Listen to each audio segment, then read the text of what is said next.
የመካከለኛው ምስራቅ አሁናዊ ግጭት ለብዙዎች እንደማንኛውም ተራ ግጭት አድርገው እየተመለከቱት ነው ይላሉ የፖለቲካ ተንታኞች። ነገር ግን ይህ የተለመደው አይነት ተራ ጦርነት አይደለም። ይህ ከቀዝቃዛው ጦርነት ማብቂያ ጀምሮ የነበረውን የአሜሪካን የአንድ ወገን የበላይነት ወይንም ዩኒፖላር ወርልድ እንዲያበቃ የሚያደርግ ታላቅ ጦርነት ነው ይላሉ።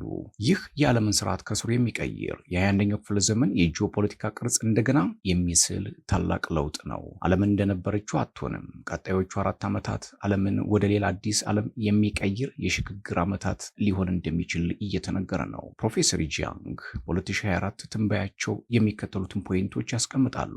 አሁናዊ ጦርነት አሜሪካን ለዘላለም ያዳክማል፣ እስራኤል ደግሞ አዲሱ የመካከለኛው ምስራቅ ሀያል ትሆናለች ብለው ተናግረው ነበር። ከዚህ በታች ያለው ሁሉ የዚህ ጦርነት ቀጣይ አቅጣጫና ከሱ በኋላ የሚመጣ አዲስ የዓለም አሰላለፍ ነው። ትራምፕ ከእስራኤል፣ ሳውዲ፣ ዩናይትድ ኪንግደም፣ አውስትራሊያ፣ ኤሚሬቶችንና ፖላንድ ጋር በመተባበር ወደ ኢራን ሙሉ የመሬት ወረራ ትጀምራለች ይላሉ። ከአጥቂነት ወደ ታጋችነት አሜሪካ ወደ 100,000 ገደማ ወታደር ልትልክ ትችላለች። ነገር ግን ኢራንን ለማሸነፍ በሚሊዮን የሚቆጠሩ ወታደሮች ያስፈልጋሉ። የአሜሪካ ጦር በኢራን ተራራማ መልክዓ ምድር ውስጥ ይጣበቃል፣ ከአጥቂነት ወደ ታጋችነትም ይሸጋገራል። ኢራን ለ20 ዓመታት ለዚህ ግጭት ተዘጋጅታለች። ሄዝቦላህ፣ ሁቲ፣ ሐማስ የሚመሩ ተኪ ቡድኖች አሜሪካን በቀጥታም ይሁን በተዘዋዋሪ ያዳክማሉ። ይህ ረዥም ደም አፋሳሽና ከፍተኛ ወጪ ያለው ጦርነትም ይሆናል። ከጦርነቱ በኋላ የእስራኤል ዕጣ ፈንታ በመካከለኛው ምስራቅ ብቸኛ ሀያል ሆና ትወጣለች። እንደ ፕሮፌሰር ጂያንግ አሜሪካ ከተዳከመች በኋላ እስራኤል ምንም የሚወዳደራት ኃይል አይኖርም። ኢራን ቀጥተኛ ተቀናቃኟ ስትደክም እስራኤል የክልሉ ቀጥተኛ የበላይ ሀያል ሆና ትወጣለች። ሌላው የቴክኖሎጂ ግዙፍ ተቋማት ወደ እስራኤል ይዛወራሉ። ፕሮፌሰሩ ጂያንግ እንደሚተነብዩት ከዚህ ጦርነት በኋላ እነ ጎግል፣ ኦራክል፣ ኒቪዲያ የመሳሰሉ የአሜሪካ የቴክኖሎጂ ግዙፍ ኩባንያዎች ዋና መስሪያ ቤታቸውን ወደ እስራኤል ያዛውራሉ። ይህ የማንሃተን ፕሮጀክት 2.0 ነው። የአሜሪካም የቴክ ካፒታል ወደ እስራኤልም ይፈሳል። ከዚህ ጦርነት በኋላ የቱርክ ሚና ሁለት ወገን ተጫዋቹና ትቀጥላለች። ቱርክ በኔቶ አባልነቷ ምክንያት ከአሜሪካ ጋር ትተባበራለች። ነገር ግን ከኢራን ጋር የንግድ ግንኙነቷንም በደንብ ትጠብቃለች። ዋና ግቧ ከጦርነቱ በኋላ በሰሜን ኢራቅና በሶሪያ ያላትን ተጽዕኖ ማስፋፋት ነው። ከሁለቱም ወገኖች ጋር ጥሩ ግንኙነት በመጠበቅ ጦርነቱ ካበቃ በኋላ በክልሉ ዲፕሎማሲያዊ ክብደቷንም ትጨምራለች አንካራ። ሌላው ከዚህ ጦርነት በኋላ ቻይና ጠባቂ ተመልካችና የኃይል ክፍተት መሙያ ትሆናለች። በጦርነቱ ወቅት ቀጥተኛ ወታደራዊ ተሳትፎ አታደርግ። ከኢራን የነዳጅ ግዢዋን ትቀጥላለች፣ በቅናሽ ዋጋም መግዛቷን ትቀጥላለች። ከዚህ ጦርነት በኋላ ቤልት ኤንድ ሮድ ኢኒሼቲቭ በመካከለኛው ምስራቅ አዲስ ፍላጎት ያገኛል። የኢራንና ሳውዲ የነዳጅ አቅርቦት ሰንሰለት በቻይና እጅ ይጠናከራል። አሜሪካ በጦርነት ስትደክም ቻይና በሴሚኮንዳክተርና በኤአይ ዘርፍ ማዕቀብን ለማለፍ ቀላል ይሆንላታል። እስራኤል ከጦርነቱ በኋላ ከአሜሪካ ይልቅ ከቻይና ጋር ኢኮኖሚያዊ ግንኙነቷን ማጠናከርም ትጀምራለች። ይህ የምዕራቡ ዓለም አንድነትን ያበላሻል። ህንድ በህንድ ውቅያኖስ ላይ ተጠባባቂ ኃይል ትሆናለች። በጦርነቱ ወቅት ሚዛናዊ አቋምም ትይዛለች። ከሩሲያና ከኢራን ጋር ያላትን ግንኙነትም አስጠብቃ ትቀጥላለች። አሜሪካ በመካከለኛው ምስራቅ ትኩረቷን ስታጣ ህንድ በህንድ ውቅያኖስ ላይ የበላይነቷን ታስፋፋለች። ከኢራንና ከሩሲያ ጋር ያላት ግንኙነትም ይጨምርላታል። አሜሪካ ከተዳከመች በኋላ ቻይናን ለማመጣጠን በራሷ ላይ ብቻ መተማመን ትገደዳለች። ይህ ወታደራዊ ወጪዋን በእጅጉ ያሳድግላታል። ከዚህ ጦርነት በኋላ አዲስ ዓለም ይመጣል። የኃይል ክፍተት ይፈጠራል። አሜሪካ ወደ ውስጥ ስትገባ ምንም አንድ ኃይል ሀገር የአሜሪካን ቦታ መሙላት አይችልም። ዓለም ወደ ቀጠናዊ ፉክክር ዘመንም ትገባለች። ሌላው የዶላር የበላይነት መጨረሻ ሊሆን ይችላል ነው እንግዲህ በፕሮፌሰሩ ትንበያ። አሜሪካ ጦርነቱን በዳ ስትቀጥል የአሜሪካ ዶላር የመጠላለፊያ ምንዛሪ ሪዘርቭ ከረንሲ ሆኖ የሚቆይበት ምክንያት ይቀንሳል። ብሪክስ አማራጭ የክፍያ ስርዓት ለመፍጠር ጥረቱን ያፋጥናል። የዲጂታል ቁጥጥርም ይጨምራል። ከጦርነቱ በኋላ የሚቀጥለው የኢኮኖሚ ውዥንብር መንግስታት ሀብትን ለማስተዳደርና ማህበራዊ ቁጥጥር ለማጠናከር ቴክኖሎጂ እንዲጠቀሙ ያስገድዳቸዋል። የዜጎች ክትትል የፖለቲካ ምርጫ ሳይሆን ኢኮኖሚያዊ አስፈላጊነት ይሆናል። የአሜሪካ ፍጻሜም ሊሆን ይችላል ይላሉ እንግዲህ ፕሮፌሰር ጂያንግ እንደሚሉት ይህ የታሪክ መጨረሻ አይደለም። ይህ የአሜሪካ ዘመን መጨረሻ ነው። ከአሁን በኋላ የሚመጣው አዲስ ኤምፓየር አይሆንም። እርስ በርስ የሚፎካከሩ ሀያላን፣ ክልላዊ ግጭቶችና የማያቋርጥ አለመረጋጋት ያለበት ዓለም ነው የሚመጣው ሲሉ ይተነበያሉ። የጦርነት እኛ የምናውቀው የዓለም ስርዓት ከስሩ ይለውጠዋል። የአሜሪካ የአንድ ወገን የበላይነት ይጠፋል። እስራኤል አዲሱ የመካከለኛው ምስራቅ ሀያል ሆና ትወጣለች። የቴክኖሎጂ ገንዘብ ከሲሊከን ቫሊ ወደ ቴልአቪቭ ይፈሳል። ቻይናና ህንድ በአዲሱ ዓለም ውስጥ ቦታቸውን በበላይነት ይይዛሉ። ቀጣዮቹ 4 ዓመታት የሚቀጥሉትን 2 አስርት ዓመታትም መወሰን ይችላሉ። በፕሮፌሰር ጂያንግ ትንተና መሰረት የወደፊቱ ታሪክ ሁልጊዜም የሚጻፈው በድርጊት እንጂ በትንበያ አይደለም። የቻይና ስውር እጆች በኢራን እስራኤልና አሜሪካ ውስጥም እንደቀጠለ ነው፣ በዚህ ጦርነት ማለት ነው። ብዙዎች ቻይና ከዚህ ግጭት ውጭ እንደሆነች ቢያስቡም እውነታው ግን ቤጂንግ የጦርነቱን መልክ በስውር እየቀየረችው መሆኑ እየተነገረ ነው። ቻይና በኢራን በኩል አሜሪካን እያዳከመች ነው የሚባለው ለምንድን ነው? አንደኛም የሚሳኤል ቴክኖሎጂ ድጋፍ እያደረገች ነው ቤጂንግ። ቻይና ለኢራን የባላስቲክ ሚሳኤል ማምረቻ ግብዓቶችን፣ ካርቦን ፋይበር እና ልዩ ኬሚካሎችን በማቅረብ ላይም ትገኛለች። ይህም ኢራን እስከ 2027 ድረስ በሺዎች የሚቆጠሩ ሚሳኤሎችን እንድታመርት በር ይከፍትላታል። ሌላው የሳተላይት ስለላ ነው። ጂሊን ዋንና ቤይዱ የተሰኙት ቻይና ከ100 በላይ ሳተላይቶች ያሏት የጂን አንድ ህብረት የአሜሪካን የጦር መርከቦች እንቅስቃሴዎቻቸውን በከፍተኛ ጥራት እየተከታተለ መረጃውን ለኢራን ያጋራል። በተጨማሪም ኢራን የጂፒኤስ ጥገኝነትን አቁማ በቻይናው ቤይዱ ስርዓት መጠቀም ጀምራለች። ሌላው የአሜሪካ ቶም ሃውክ እየተመናመነ ነው። አሜሪካ በጦርነቱ የመጀመሪያ 72 ሰዓታት ውስጥ ብቻ ካሏት ቶም ሃውክ ሚሳኤሎች 10 የሚሆነውን ተኩሳለች። እነዚህን ተኩሶ ለመተካት ግን ከ4 ዓመት በላይ ይፈጃል። ይህ ክፍተት ቻይና በታይዋን ላይ እርምጃ ለመውሰድ የምትጠቀምበት ወርቃማ ዕድልም ሊሆን ይችላል። ለዛም ነው በ2025 ከፍተኛ የሆነ ወታደራዊ ልምምድ ያደረገችው ቻይና። ሌላው የጥሬ ዕቃ ቁጥጥር ነው፣ ሬር እርዝ የሚባለው። የአሜሪካ የጦር መሳሪያዎች፣ ራዳሮችና ሚሳኤሎች የሚመረቱት ቻይና በምትቆጣጠራቸው የሬር እርዝ ማዕድናት ነው። ቻይና ኤክስፖርት ካገደች አሜሪካ የጦር መሳሪያዎቿ መጠገንና ማምረት ይከብዳታል። ይሄ ለቻይና ትልቅ ትምህርት ነው። ቤጂንግ አሜሪካ በኢራን ላይ የምታደርገውን የአየር ጥቃት በቅርብ እየተከታተለች ነው። ይህ ተሞክሮ የቻይናን HT-20 የተባለውን ዘመናዊ ድብቅ ቦምብ ጣይ አውሮፕላን ግንባታንም እያፋጠነ ይገኛል። ቻይና ጦርነት ውስጥ በቀጥታ ባትገባም አሜሪካ በኢራን በኩል እያዳከመች ለቀጣዩ ዙር ማለትም ታይዋንን ለራሷ እያዘጋጀች እንደሆነ ተንታኞች እየተናገሩ ነው። እንግዲህ ቻይና ታይዋንን ለመያዝ በርካታ ወታደራዊ ልምምዶችን አድርጋለች። የባለፈው ዓመት የፍትህ ተልዕኮ 2025 ተደርጎ እንደነበር ይታወቃል።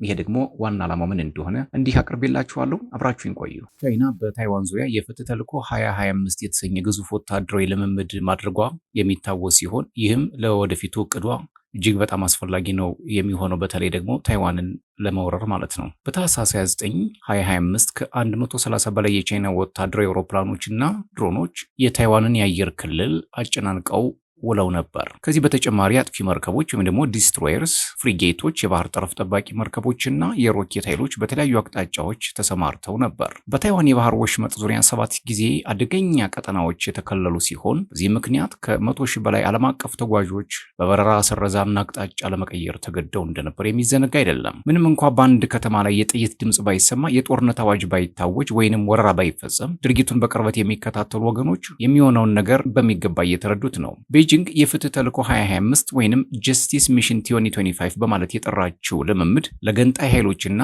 ለውጭ ጣልቃ ገብነት የተሰጠ ጠንካራ ማስጠንቀቂያ እንደሆነ ገልጻ ነበር። ይሁን እንጂ በፈረንጆቹ 2025 በኢንዶ ፓሲፊክ ቀጠናም የቻይናን እንቅስቃሴ ሲከታተሉ ለነበሩ ወገኖች የድርጊት ከማስጠንቀቂያ ያለፈ ትልቅ ትርጉም ነበረው። ይህ እንቅስቃሴ የቤጂንግ ስትራቴጂ በግልጽ ያሳየ ሲሆን ይህም አሜሪካና አጋሮቿን በቀጥታ ለጦርነቱ ሳያነሳሳ ጫና በማሳደር በማስፈራራትና በምድር ላይ ያሉ ነባራዊ ሁኔታዎችን በመቀየር ፍላጎቷን ለማሳካት የምታደርገው ጥረት ማሳያ ተደርጎ ተወስዷል። ከእውነቱ አንጻር ሲታይ ይህ ስትራቴጂ እንደ እንግዳ ነገር የሚቆጠር አይደለም። ይልቁንም የራሷን የአቅም ገደብና ግጭት ውስጥ ሳትገባ ምን ያህል ርቀት መግፋት እንደምትችል በሚገባ ከምትረዳ ሀገር የሚመነጭ ጥንቃቄ የተሞላበትና ምክንያታዊ የኃይል ስሌት ነው። ይህ የቤጂንግ አካሄድ ታይዋንን ለመያዝ የምታደርገው ጥረትና ኢንዶ ፓሲፊክን ለመቆጣጠር የምትሄድበት ርቀት። ቻይና በ2025 በደቡብ ቻይና ባህር 163 የባህር ኃይል ኦፕሬሽኖችንና ከፍተኛ ቁጥር ያለው የቀጥታ ጥይት ተኩስ ልምምዶችን አድርጋለች። ሚሊትሪ ድሪል የሚባለው ማለት ነው። የቻይና የባህር ጠረፍ ጠባቂዎች በስካርቦሮ ሾል ዙሪያ ያላቸውን መገኘት ከእጥፍ በላይ የጨመሩ ሲሆን ስትሬት ተንደር 2025 ኤ እና የፍትህ ተልዕኮ 2025 የተሰኙ ትላልቅ ልምምዶችን አካሂደዋል። የቻይናም የባህር ኃይል ከዚህ ቀደም ተደርጎ በማያውቅ ሁኔታ የመጀመሪያው የደሴቶች ሰንሰለት ውጭ በአውስትራሊያና በኒውዚላንድ አቅራቢያም ሰፊ እንቅስቃሴዎችን አድርጎ ነበር። የቻይናው የፍትህ ተልዕኮ 2025 ወታደራዊ ልምምድ በጂኦግራፊያዊ ስፋቱ በታሪክ ትልቁ ተብሎም ተመዝግቧል። ይህ ለዋሽንግተን ባለስልጣናት ልምምዱ ከምንጊዜውም በላይ ወደ ታይዋን የባህር ጠረፍ ተቀራርቦ የተከናወነ ሲሆን ዋና ዓላማውም ታይዋንን በፍጥነት መክበብ፣ የመከላከያ አቅሟን ማዳከምና ከጃፓን ወይንም በአቅራቢያ ካሉ የአሜሪካ የጦር ሰፈሮች የሚመጣን ማንኛውንም እርዳታ ማገድ ላይ ያተኮረ ነበር። የ2025ቱን ክስተት ልዩ የሚያደርገው የልምምዱ ግዙፍነት ብቻ አይደለም፣ ይልቁንም የታየበት ስልታዊ አካሄድ ነው። ቤጂንግ ቀጥተኛ ወታደራዊ ግጭት ውስጥ ሳይገቡ ነገርን በእያንዳንዱ እርምጃ ጫናውን ደረጃ በደረጃ በመጨመር የሚከናወን ያልተቋረጠ የማስፈራራት ጥበብን በተግባር አሳይታለች።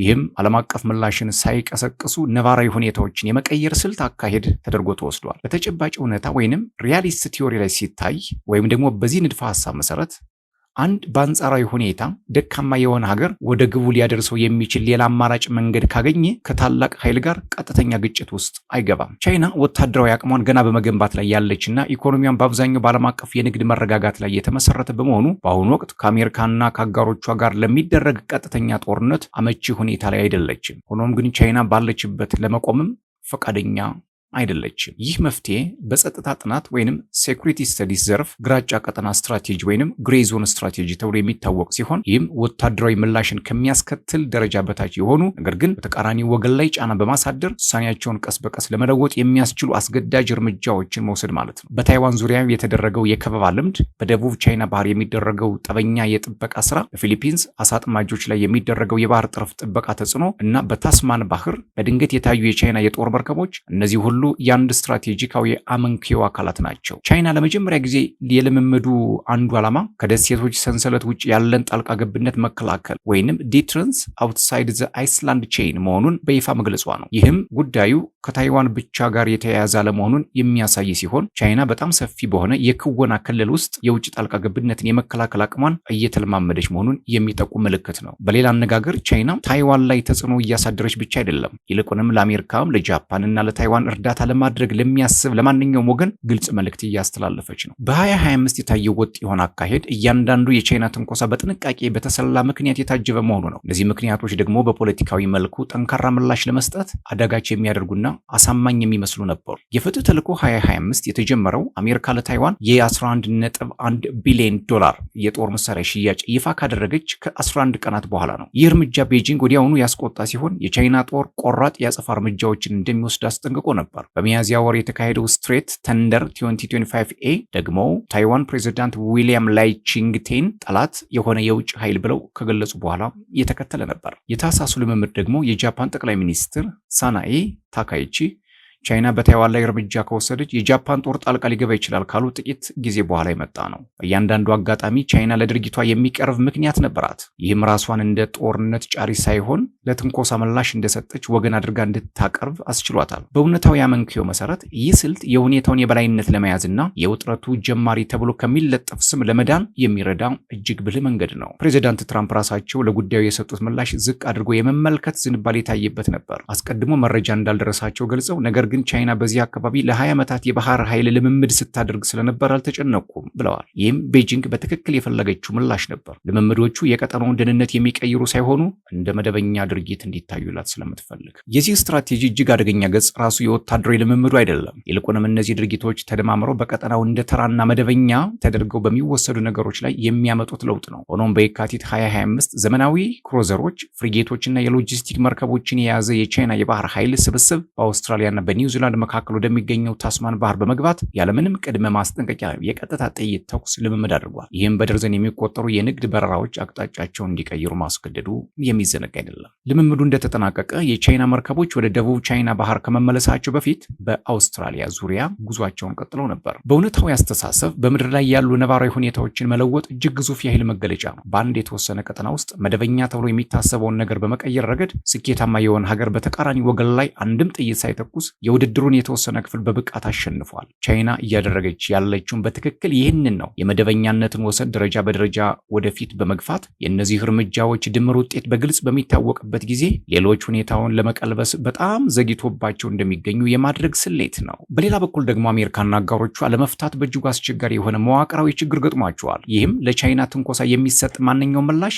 እንደ አዲሱ ውጥረት ማባባሻ ተደርጎ የመታየት ዕድል ያለው ሲሆን የቻይና ትንኮሳ ግን ሁልጊዜም እንደ መደበኛ ልምምድ ወይንም ለሌላኛው ወገን ትንኮሳ የተሰጠ ምላሽ ተደርጎ ሊቀርብ መቻሉ ነው። ታይዋን ራሷ ተጨባጭ እርምጃዎችን መውሰድ ጀምራለች። ታይዋን ሼልድ ወይንም ቲዶም የተሰኘውን የአየር መከላከያ ስርዓት ልማት በማፋጠን የጦር አውሮፕላኖቿን በማዘመንና ቀደም ሲል ለቅድ በጣም አስቸጋሪ ተደርገው ይታሰቡ ለነበሩ ድንገተኛ ሁኔታዎች የተጠባባቂ ኃይሎቿን በማሰልጠን ላይም ትገኛለች።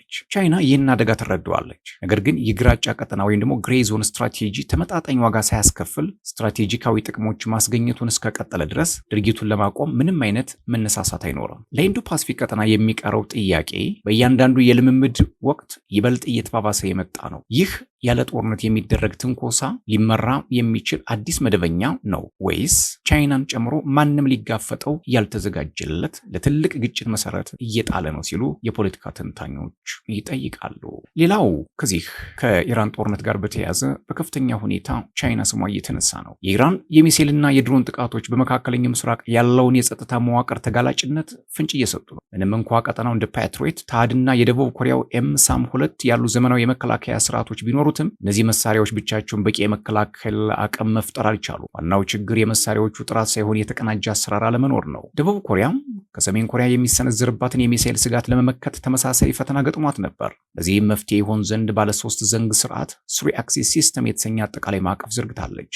ይህ ስርዓት የሚከታተሉትን 3 ምሰሶች ያቀፈ ነው። የኮሪያ አየርና ሚሳኤል መከላከያ የሚመጡ ጥቃቶችን ለመከላከል፣ የግድያ ሰንሰለት ጥቃት ከመሰንዘሩ በፊት አስቀድሞ ለማክሸፍ፣ የኮሪያ ከፍተኛ ቅጣትና አጸፋ፣ ጠንካራ የአጸፋ እርምጃ ለመውሰድ የሚሉት ናቸው። ምንም እንኳ በመካከለኛው ምስራቅ ያለው ፖለቲካዊ ሁኔታ የተለየ ቢሆንም የዚህ ስርዓት አመንክዮ ለቀጠናው እጅግ አስፈላጊ ነው። የኢራን ስትራቴጂ ባላስቲክ ሚሳኤሎችን፣ ክሩዝ ሚሳኤሎችን፣ ድሮኖችን እና ተላላኪ ኃይሎችን ወይም ደግሞ ፕሮክሲ ፎርስስ የሚያቀናጅ በመሆኑ ምላሹም መከላከልን፣ ማክሸፍንና አጸፋን በአንድ መዋቅር ውስጥ ያካተተ መሆን ይኖርበታል። የዚህ ማዕቀፍ የመጀመሪያው ምሰሶ በመካከለኛው ምስራቅ የደቡብ ኮሪያው ካምድ አቻ የሚሆን ስርዓት መዘርጋት ነው። ቀደም ሲል እንደተጠቀሰው ቀጠናው አስፈላጊ የሆኑ መሳሪያዎች አሉት። የተባበሩት አረብ ኤምሬትስ ለረዥም ጊዜ ታድን ስትጠቀም ቆይታለች። ሳውዲ አረቢያም በቅርቡ የራሷን ታድ መጠቀም ጀምራለች። በተጨማሪም የደቡብ ኮሪያው ኤም-2 በመካከለኛ ደረጃ መቃወሚያ ሚድ ታይር ኢንተርሴፕተር ዘርፍ ወሳኝ አካል እየሆነ መጥቷል። በተለይም በቅርቡ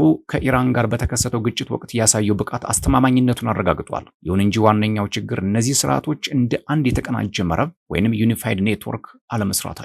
ስለዚህ የመካከለኛው ምስራቅ ስሪት የየሀገራት የግል መከላከያ ስብስብ ከመሆኑ ወጥቶ በቀጠናው የተቀናጀ የአየርና የሚሳኤል መከላከያ ስርዓትን መገንባት አስፈላጊ ሆኖ ተገኝቷል። ይህም የሚከተሉት ደረጃዎችን የያዘ መዋቅር ያስፈልገዋል። የጋራ ቅድመ ማስጠንቀቂያ፣ የላይኛው ደረጃ መቃወሚያ፣ የመካከለኛ ደረጃ መቃወሚያ፣ የታችኛው ደረጃ መቃወሚያ። ይህ በድሮንና አነስተኛ ሚሳኤሎች ላይ ያተኩራል። ኢራን መከላከያዎችን ለማዳከም ርካሽ ድሮኖችን በብዛት የምትጠቀም በመሆኑ የታችኛው ደረጃ መከላከያ እጅግ ወሳኝ ነው። ይህ ደረጃ ካልተጠናከረ የቀጠናው ሀገራት አነስተኛ ዋጋ ላላቸው ድሮኖች ምላሽ ለመስጠት ውድ የሆኑ ሚሳኤል መቃወሚያዎችን የመጨረስ አደጋ ይጋረጥባቸዋል። ሁለተኛው ምሰሶ ጥቃትን አስቀድሞ የማክሸፍ ስልት ነው። ይህ ስልት በመካከለኛው ምስራቅ ካለው ነባራዊ ሁኔታ ጋር ተጣጥሞ እንዲተገበር የቀረበ ሀሳብ ነው። ዋና ዓላማውም የሚሰነዘሩ የሚሳኤል ጥቃቶች ከመፈጸማቸው በፊት ወይንም ልክ እንደተሰነዘሩ ውጤታማነታቸውን መቀነስ ነው። ለዚህም ቀጣይነት ያለው የስለላ ተግባር፣ የኤሌክትሮኒክስ ውጊያና የመረጃ ልውውጥን ማቀናጀት አስፈላጊ መሆኑ ተገልጿል። የደቡብ ኮሪያም የቴክኖሎጂ ውጤቶች በዚህ ረገድ ትክክለኛ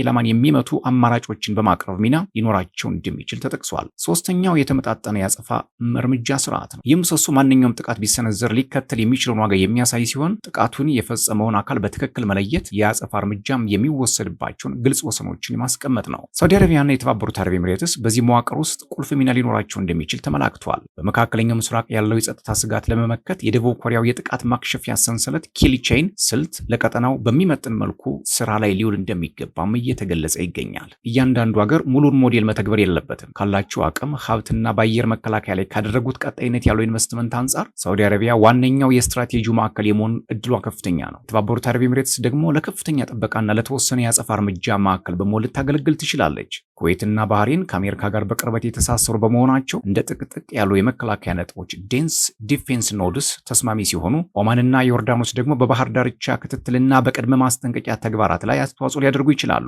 ኢራቅን በተመለከተ ግን የተሟላ ባለሶስት ዘንግ 3 አክሲስ ስርዓት ከመገንባቷ በፊት ውጤታማ የትዕዛዝና ቁጥጥር ስርዓት መዘርጋት ይኖርባታል። በመሆኑም ለመካከለኛው ምስራቅ የሚያስፈልገው የተቀናጀ መዋቅር እንጂ ተጨማሪ የተበታተኑ የጦር መሳሪያዎች አይደሉም። የኢራን ስትራቴጂ በብዛት በስርጭትና ግልጽ ባልሆነ አካሄድ ላይ የተመሰረተ ነው። በዚህም ውጤታማ ምላሽ ለመስጠት መከላከልን፣ ማክሸፍንና አጸፋን በአንድ የጥንቃቄ መዋቅር ውስጥ የሚያገናኝ ስርዓት አስፈላጊ ሆኖ ተገኝቷል። በመጨረሻም የመካከለኛው ምስራቅ ባለሶስት ዘንግ 3 አክሲስ ስርዓት ውጤታማነት የሚወሰነው በተናጠል በሚታጠቁ የጦር መሳሪያዎች ሳይሆን በአሰራር ዘዴው ላይ ነው። ቀጠናው የጋራ የስጋት ግምገማን፣ አውቶማቲክ የጥንቃቄ ደረጃዎችን እና በመከላከልም ሆነ በጥቃት ላይ የተቀናጀ የተቀናጀ ውሳኔ አሰጣጥን ወደሚያካትት ስርዓት ተኮር አካሄድ መሸጋገር ይኖርበታል። በተመሳሳይ ጊዜ ለረዥም ጊዜ ለሚቆይ ጦርነት መዘጋጀት የግድ የሚል ጉዳይ ነው። የዘመናዊ ሚሳኤል ውጊያ ውጤት የሚወሰነው በሚሳኤል መቃወም አቅም ብቻ ሳይሆን በክምችት አያያዝና በጥገና በጽናትም ጭምር ነው። በቂ ክምችትና የጥገና አቅም ከሌለ የረቀቁ ዘመናዊ ስርዓቶች እንኳ በረዥም ጊዜ ግጭት ውስጥ ውጤታማነታቸውን ሊያጡ ይችላሉ። ኮሜንት አድርጉ።